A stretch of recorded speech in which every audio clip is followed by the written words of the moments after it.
What's up, everybody? Welcome to another edition of Zach's Live Trader. Here with you, as always, the bearded boy wonder, Dave Bartosiak. And today, my friends, it's the good, the bad, and the ugly trade review.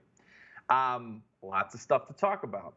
I'm not going to talk about what hasn't reported yet. So Ulta is going to report after the bell today. Also, Broadcom, which we snuck in today, is going to report after the bell. So we're going to talk about that tomorrow during the morning after session.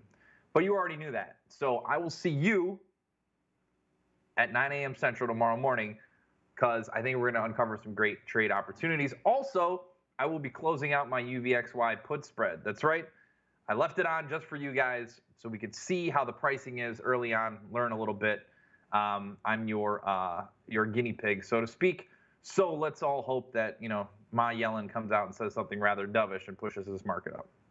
Anyway, let's go ahead and get in here on the bullish put spread on NVIDIA. This expired last week, all right? So I want to talk about it. That was a short August 15, 155, 152.50 put spread. Max profit NVIDIA over 55. Well, that's what we got. Expired worthless for max gain.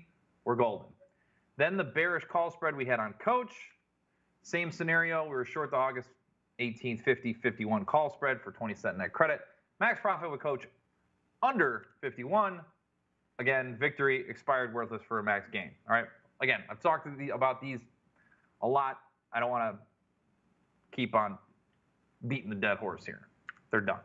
Now, we also still have the bullish call spread, or the bullish put spread rather, on Alibaba. So we were short the August 25th, 149, 147 put spread for 53 cents.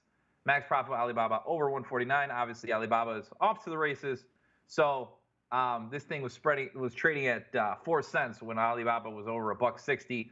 So this is going to end up expiring worthless tomorrow, which is victory. So again, we don't have to do anything, and I'll cover it again next week. That's right, you're going to see it again just to confirm, just in case something goofy happens tomorrow. All right, now the more relevant stuff. Little bit of a bullish bias that has been blowing up, which is no good. So first was a bullish call spread on Deere. Long September 8th, 127, 130 call spread for a 135 net debit max profit with Deere over 130. Well, the spread's worthless because Deere is taking a mighty tumble here over the course of the last week or so. It's no bueno, guys, and there's simply no way to recover this because Deere fell apart. So you just kind of tip your hat and say, all right, whatever, got to take the L. But that's why we use options to trade these things, guys, because if it blows up, we only lose $1.35. On the flip side, if you were long 100 shares of Deere at 127, you would lose a lot more than $135, let me tell you. All right, so then there's a bullish call spread on Momo. Long September 15th, 45.50 call spread for a 173 net debit. Max profit here with Momo over $50. Well, this thing is cratered. Momo is under 40 bucks right now.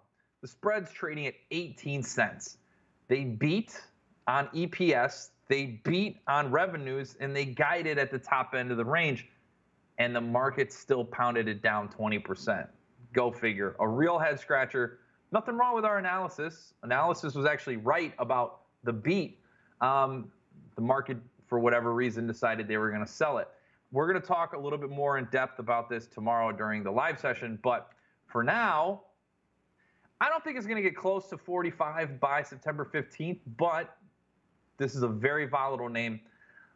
I think you can get more than 18 cents if you just wait next week. Let's see what happens, okay? So just sit back a little bit, and we'll reassess the situation. Again, I'm going to talk about this tomorrow. Then we had a bullish call spread on Burlington stores. Long the October 20th, see, I went out a little further, 90.95 call spread for a $1.67. Max profit with shares of Burlington over $95. Well, the spread's at $1.81 right now. Burlington shares are up here after earnings. They were at 88.50 when I put this together, but earlier in the day, it was trading as high as 92. So all we need to do here is just kind of sit back, relax, and enjoy the ride. Just to hold on to Burlington stores shares and catch a little bit of that post-earnings drift. Again, a little bit concerned that it spiked up and it's given some back today. I'm having flashbacks to AMD. but we're going to keep an eye on it. And again, this is something that we're going to talk about during tomorrow's morning after session. All right, so that's all I got for you here today on the good, the bad, and the ugly with Zach's Live Trader. I will see you all tomorrow at 9 a.m. Central for the morning after. Thanks so much for checking us out, and I'll see you guys soon.